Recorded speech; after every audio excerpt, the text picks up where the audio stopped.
If you want financial freedom, time freedom, and want to leave a legacy for generations to come, you probably have heard real estate investing is the place to do that. How do you get started? What do you have to do?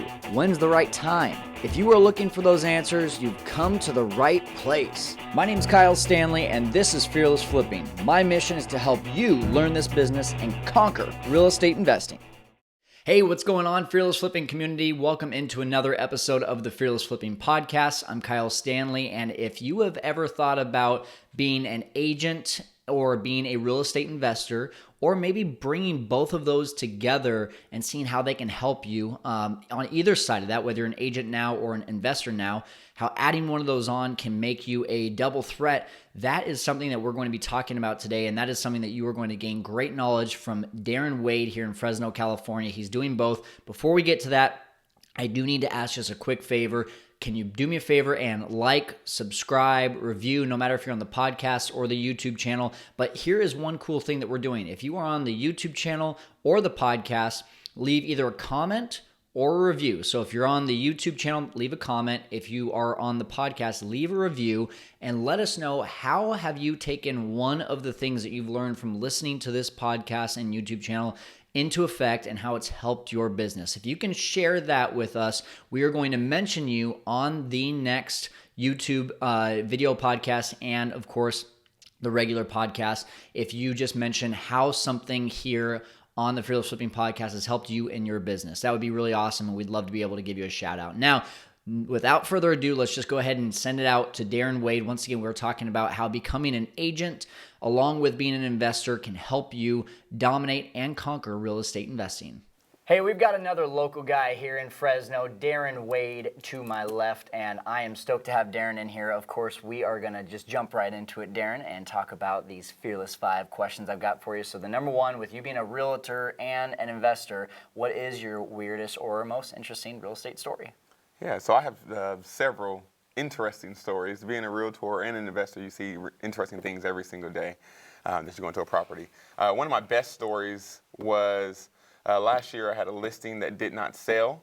And off of that listing that did not sell while it was on the market, a buyer called me off of the sign in the front yard. I got into a relationship with that buyer, put in an offer on that property that I had listed. That did not work out. So we put in an offer on another property. That did not work out. But at the end of the day, to make a long story short, at the end of the day, I've helped this buyer and his brother buy and sell 2 properties. So out of a property that I did not sell, that I had listed, I got 4 pieces of business out of that. That's awesome. And so that was pretty eye-opening to me, and pretty cool of the benefits with of real it, estate. work on the relationship, and it'll pay off. Absolutely. Yeah, that's really cool. Yep. Great learning experience. So what's your favorite part about either real estate or real estate investing? My favorite part is the opportunities. I used to flip phones. I used to cell phones back when that craze started happening. Did with you really? That's yeah, funny. buying them cheap and then getting them fixed by one of my friends that had a shop and then selling them for high on eBay and things like that. So I did that for a while.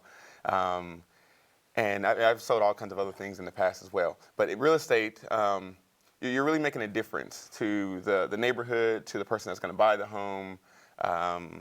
And so that's, I think, one of my biggest benefits and one of my whys is to help out the neighborhood, help out the family. That's cool. And help them out in that way. Entrepreneur at heart, and you found a way to be able to help people along the way. Absolutely. That's cool. What is your favorite way to market? My favorite way to market is word of mouth or referral. Referral is by far the best way for us to market. So bagging into that, doing good by the clients and the people, the friends that you're working with now, making them raving fans, and then they will refer people to you. And I want to pause for a second because I don't care who you are, whether you're an investor or a real estate agent, or maybe you're in sales, whatever you're doing, there's a reason this guy is top 1% in Fresno for his entire team with real estate. It's because of those relationships, because you focus on helping other people. Absolutely. That's awesome. Okay, so did you go to college? And if so, what did you study? So I went to college for 1.5 years. I went to Fresno State right out of high school for 1.5 years. Light bulb turned on when I read Rich Dad Poor Dad. Just like a lot of people. I think everyone who has been on this show, Rich Dad Poor Dad, I hear that all the time. Okay, not to interrupt you, keep on going. Yeah, and so that changed my perspective on life, on how I see things. After that, I seen everything as a business, even the college that I was going to.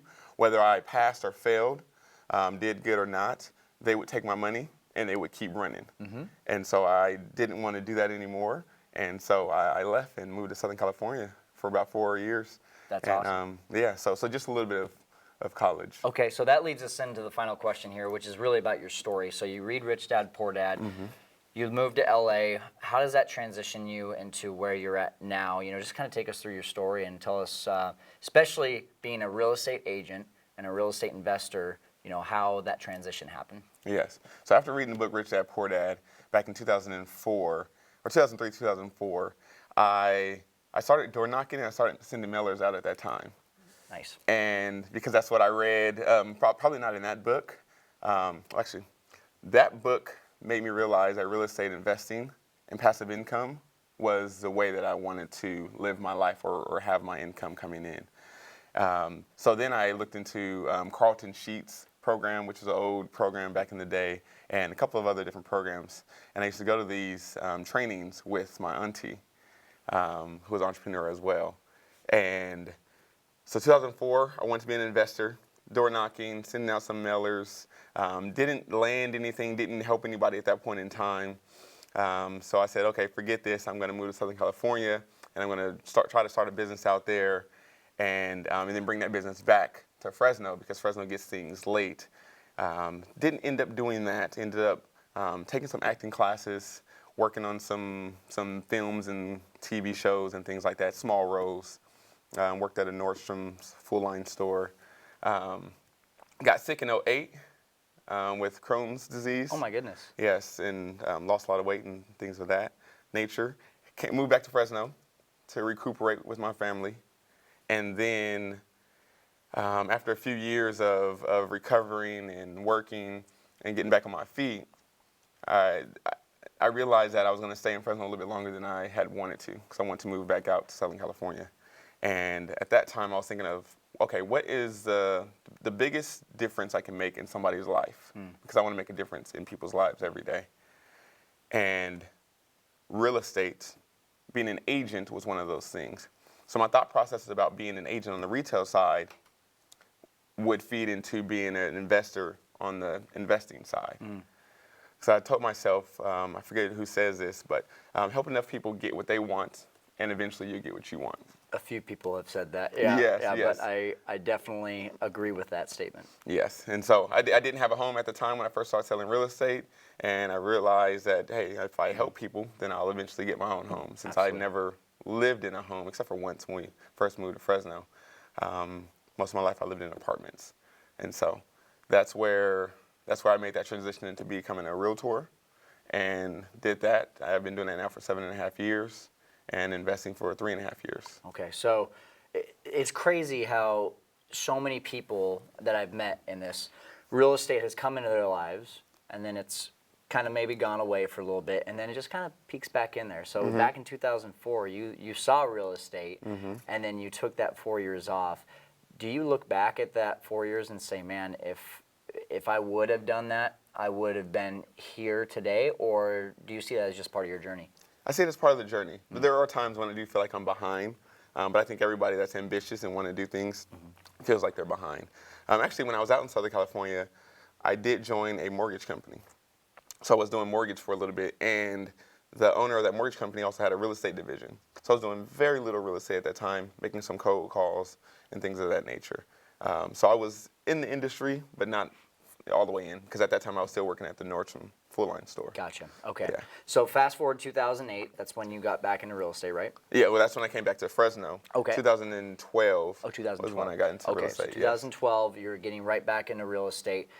And I think there's a lot of people listening right now that are either thinking about going the realtor route or thinking about going the investing route, or vice versa. Maybe they're already an investor or they're already a realtor and they want to add on that second piece. Yeah. So you're doing both, but you started as a realtor with the mindset that you would be doing real estate investing. So I guess let me keep it simple. First question, which do you like more, real estate agent or real estate investing? Man, they both have their perks. Yeah. They both have their perks. Earning potential-wise on the investment side, definitely it beats that. On the retail side of things, it has more of an emotional, more of a speaking to my soul type of fulfillment, if you will. So they both have their perks. They both have their perks. And on the retail side, if you do build a good business and you're known for helping people and doing good things, then that retail side of the business can take care of you just as good as the investing side. Because of those referrals. Because of those referrals Absolutely. that come in. Yeah. Okay, cool. So you start as a real estate agent, eventually start investing.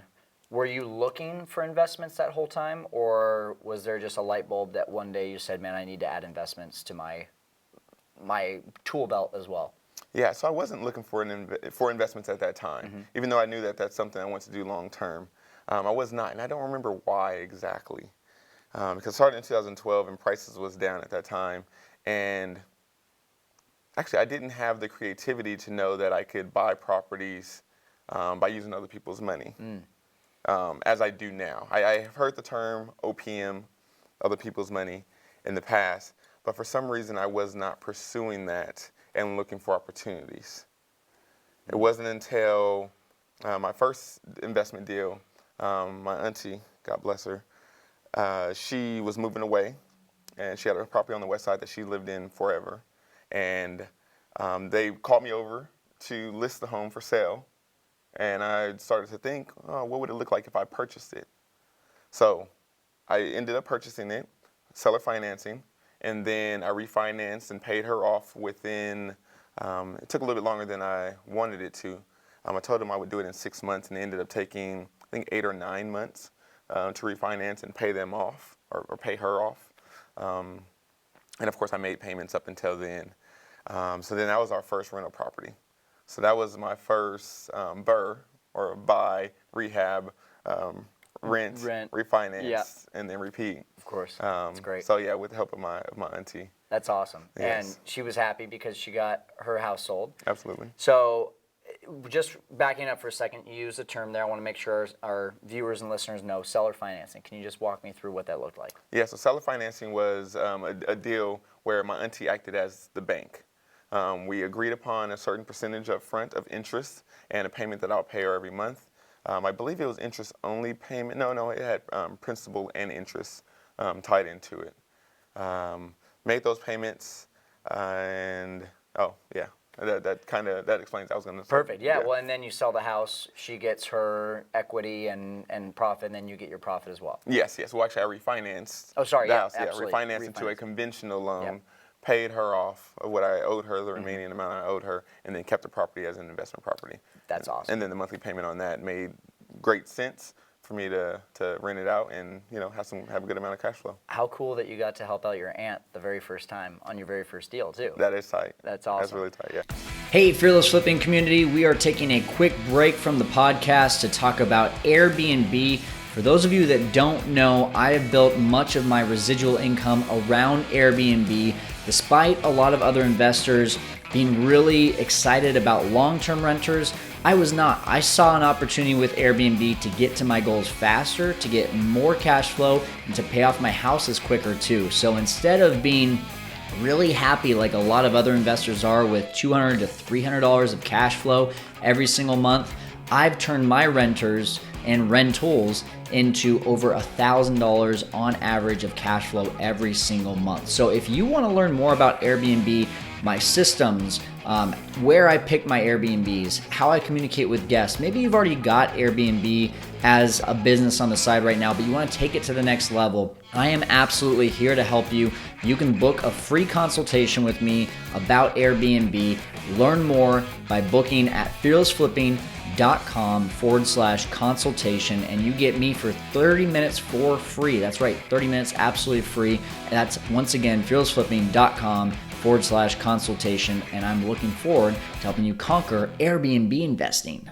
So now, where has that led in your investing career? What other deals have you done? And actually, where have you found those deals? That's been a big question for me. Being an agent, yes. I would assume that with you having so many good referrals coming in, that maybe it's kind of the same deal, that another property just like your aunt's comes across and you're like, hey, what would this look like if I purchase it?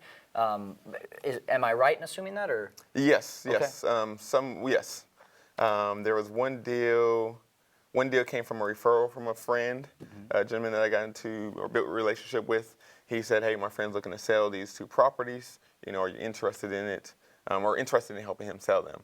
Went by, seen the properties. There's 2 homes on one lot, and It's always a good thing. yes, it is. And I ran the numbers, and then asked him what he wanted, and what would it do to take this problem off of his hands.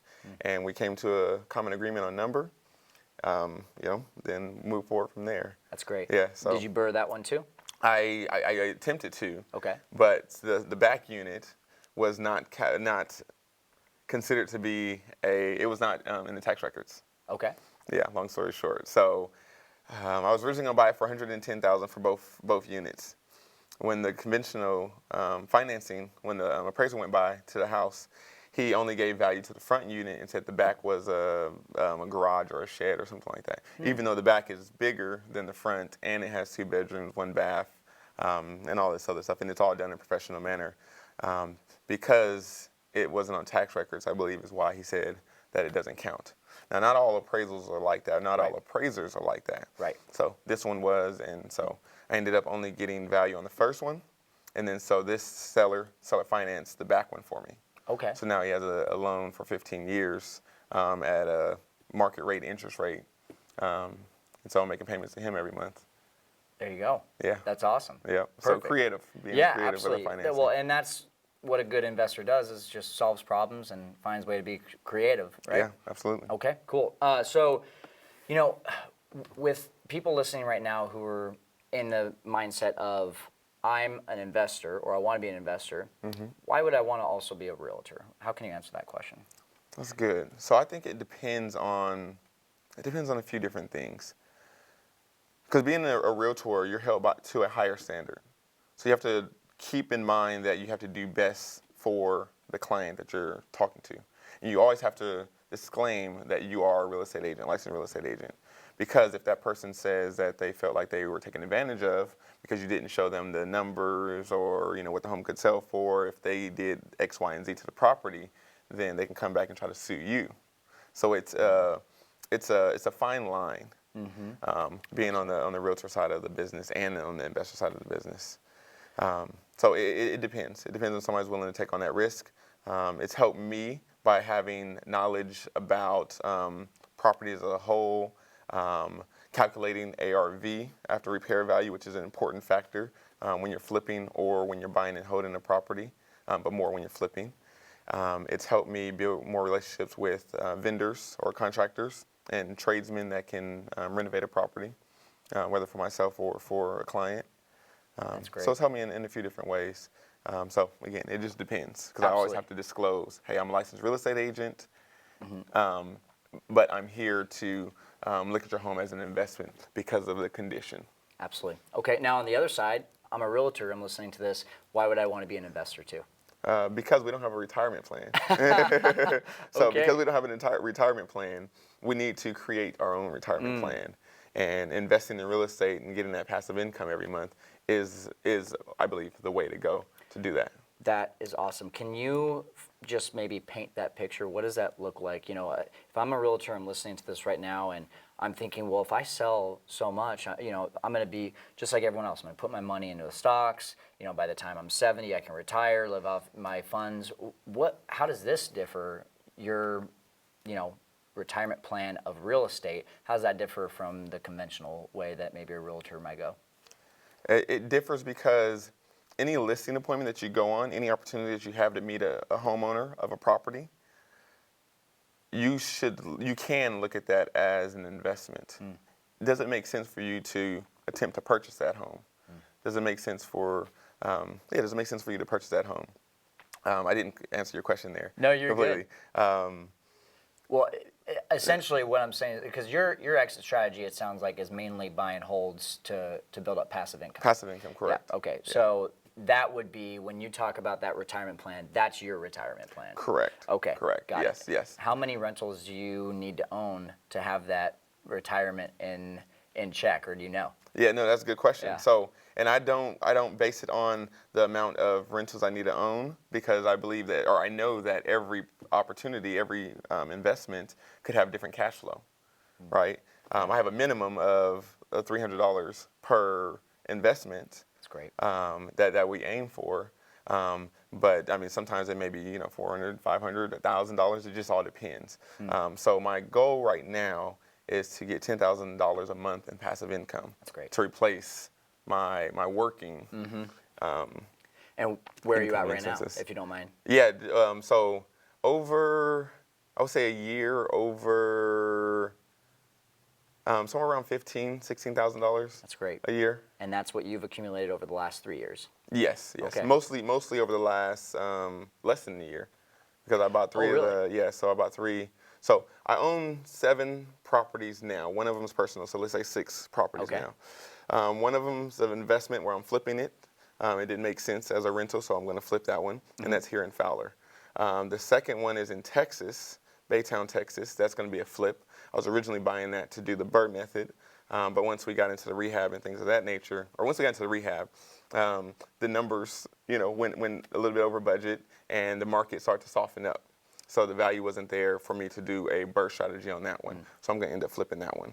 And then the other 4 are rental properties. So these are the ones that are producing the $15,000, $16,000 a year right now. These 2 will fund more BRRRR strategy properties, or more investments that will. Okay. Yeah. So all you need to do is do what you've done with building up these, 5, 6 properties. You need to do that another 5 or 6 times, and you've got your retirement there. Yes. Yeah. Yes. Okay. So that puts you retired in your 40s versus a lot of real estate agents that might just be pounding the pavement every day, working 6 to 7 days a week, and thinking that they're going to retire by 65. Am I right? Yes. Okay. Yes. And to touch on that, Yeah. so as an agent, we're paid by our service, right? Right. So that means we got to wake up every single day. We wake up every single day unemployed. We have to go out and find business. And you can only do that for so long. Once you stop working, so does the income stop coming in, right? And so in order to combat that and to think ahead, as we're going out and helping people looking for investment opportunities that will fund and replace our income, so one day we don't have to sell as many homes, sell 100 homes a year just to make it. See, that is what the true power of real estate is. A lot of people look at me, they say, man, you work so hard. Honestly, I'm lazy. I work hard so I can be lazy. Absolutely. I work hard so that when I go on vacation and I see that my bank account is still getting deposits, I'm like, okay, I'm almost there. I'm almost there to where I can be on vacation 24/7, 365. Yes. And that's at the end of the day what we should be doing. Yes. But we're not taught that. We're not taught that in school. True. We're taught that in books like Rich Dad, Poor Dad. Yes. And you probably learned more about Rich Dad, Poor Dad and that method than you did in a year and a half of school. Right? Absolutely, absolutely. And that's one of the reasons why I quit school at that time. That's because what I was set up for through college or going through college was a 9-to-5 job more than likely, And so that wasn't the lifestyle and what I wanted to do in life.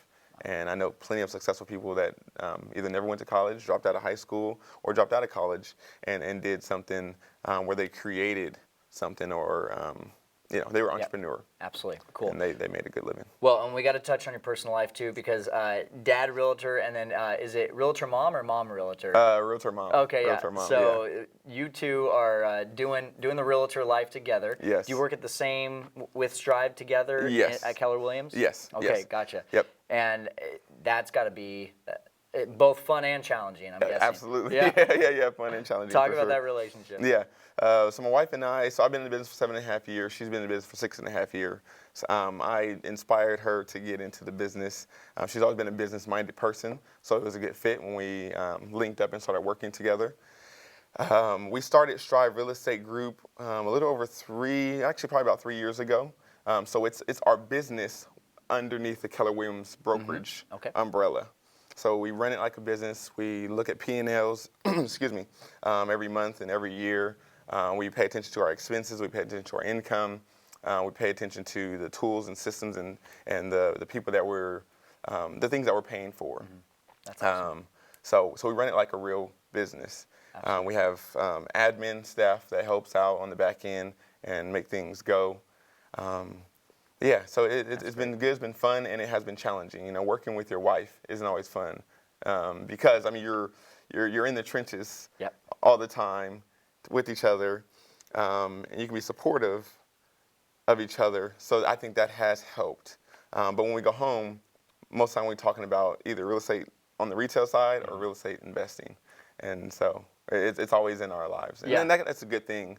I think that would be the fun part, is that you get to talk shop with your wife, and you get to share that passion with each other. Yes, absolutely. Awesome. You have another passion you get to share with each other. You got a kid. Yes. How old? He's 3 years old. He just turned 3 years old. Okay, Yeah. so when you're making $10,000 a month, however many years down the road, and you're able to live that free life, what does life look like for you, your wife, and your kid? So we will more than likely travel more often. I don't want to be out there completely because I'm a worker. Yeah. I want to work. I feel like I need to wake up every day and stay busy, stay active. So definitely work and travel. But because the beauty of real estate is you can travel anywhere and work from anywhere that you have internet connection. So that's what our life would look like. That's awesome. Having fun, raising our kid, and our future edition that's coming. That's great. So I would love to give our viewers and listeners an opportunity to be able to connect with you. How can they do that? They can connect with me through Instagram, through dad_realtor. And then my cell phone number is on there, and our website's on there as well. Perfect. So if you have any questions for Darren, if you're looking to either become a realtor or a real estate investor and you want that realtor site as well, definitely hit him up. I'm assuming he's probably going to respond to you. So Absolutely. That you don't get to top 1% in your city, especially a big city like Fresno, without doing things the right way. Absolutely. Any parting wisdom or advice for anyone out there? For any new people, take action. Take action. Learn enough to take the next step. A lot of people contact me pretty often and want to know how to get into either the retail side of the business or into the investing side of the business. I give them some things to do, podcasts to watch, YouTube shows to watch and check out, books to read.